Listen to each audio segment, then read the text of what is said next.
Hinduism and Greek mythology both have a pantheon of deities, ideas regarding the creation of the world, and tales with moral meanings. Yet one is called a religion and the other a mythology. They are both so similar, as are a lot of other religions in relation to mythologies. Yet the Church of Zeus doesn't have a big impact on the world stage as a religion. The word mythology conjures up a very different idea in our head to the word religion, yet the two ideas are very similar. How have we got to a place in history where some stories of metaphysical beings are followed devoutly and are named religions, but others are thrown aside and labelled mythology?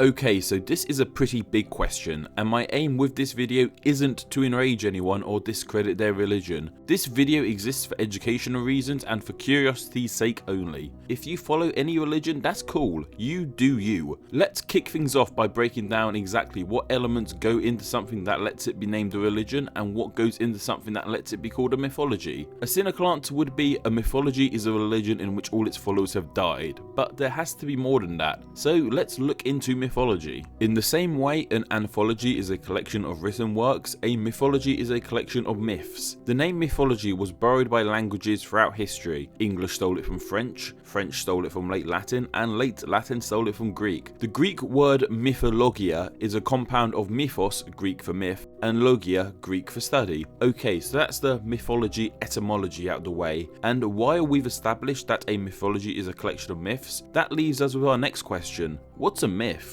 While I feel a lot of people would simply say a myth is something that isn't real, there has to be more than that, because that definition of a myth leaves us with loopholes. In example, I'm sure a lot of us would be quite happy to label a unicorn as a mythical creature because it's a creature that isn't real. Yet people would turn their head if you call Pikachu a mythical creature because Pikachu isn't real. And trust me guys, that really hurts to say. I just want to be the very best, like no one ever was.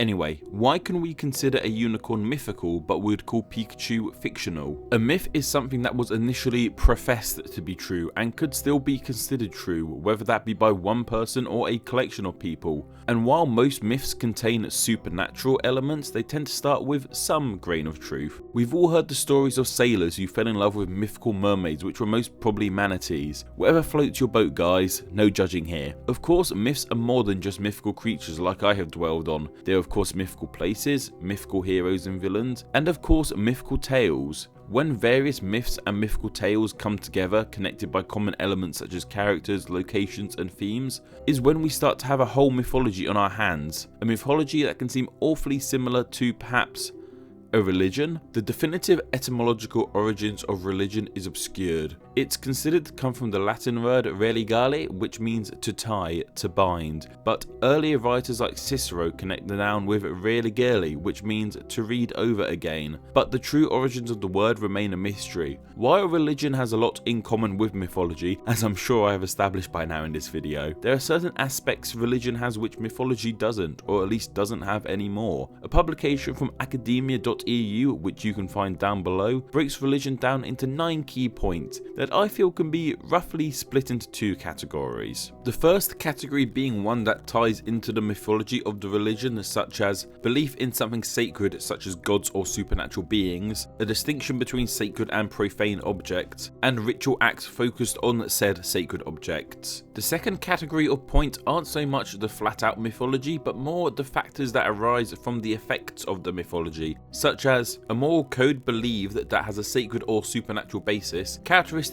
religious feelings such as a sense of awe, guilt and mystery, prayers and other forms of communication with the supernatural, a worldview or general picture of the world as a whole and your role as an individual within it, an organisation of one's life that fits into the worldview of said religion, and a social group bound together by all of the above. So as we can see, mythology plays a role very deeply within religion. Most religions are founded on a mythology, and from that ideas and bonds are formed from the tales that the mythology holds. There's no real definitive answer to this question. It all comes down to the believer. One person's religion is another person's mythology. So why don't we ever hear of Christianity being called a mythology and the Bible called a book of myths? I'm not religious in any way myself, but I'm sure if you're talking to a devout Christian and refer to their religion as a mythology, they would not be too happy, as to a devout Christian the Bible is truth, and mythology has connotations with not being real. Likewise, I'm sure if an atheist heard evolution being called a myth, they would be annoyed. But we are all allowed our own opinion, and that's cool.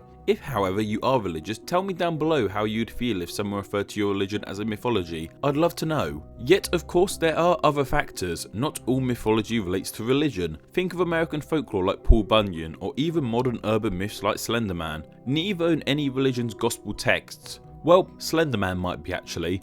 I'm just too scared to go to that part of the internet. So what about the other way around? Can we have religion without mythology? The Abrahamic religions, Christianity, Judaism and Islam all have a mythology that's engraved deeply into their religion. Out of the biggest religions, the closest we get to one without a mythology is probably Buddhism. While it does have a mythology, it lacks features which other religions' mythologies have. In example, they have no concept of a creation deity. And if I really wanted to make people angry, I'd call atheism a religion that prides itself on not having a creation deity. But the debate of atheism being a religion is a can of worms for another YouTuber to deal with. Even some mythologies that the world on the whole perceives as myths can be considered religions to some.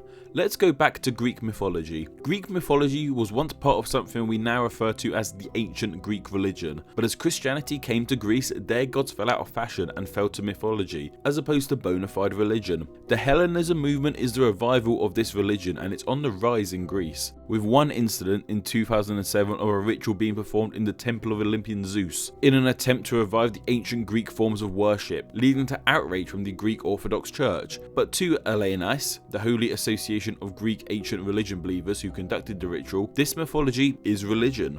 Mythology can even be present in fiction and perhaps even break the boundaries of fiction. Going back to our electric mouse friend Pikachu, while we can all agree Pikachu isn't mythical, Mew, Ho-Oh and Arceus could be referred to as mythical as they are a part of Pokemon's fictional mythology. And of course we can't forget the entire mythology created by one man, Tolkien's Middle-earth, which can easily be studied like a religious mythology. And of course there's fictional religions too, some of which have broken into reality and even more interestingly have become semi-legitimate religions. In a 2001 census, a noticeable number of people registered their religion as Jedi, creating Jediism. I suppose if we had to decide on one key factor which can change the label of a religion to a mythology, it would be time. The ancient Greek religion became the ancient Greek mythology. The religions of today might become the mythologies of tomorrow. Christianity has been practiced for over 2,000 years. Who knows where it'll be in the next 2,000? Just imagine, humanity are free of their shelters after a millennia of war.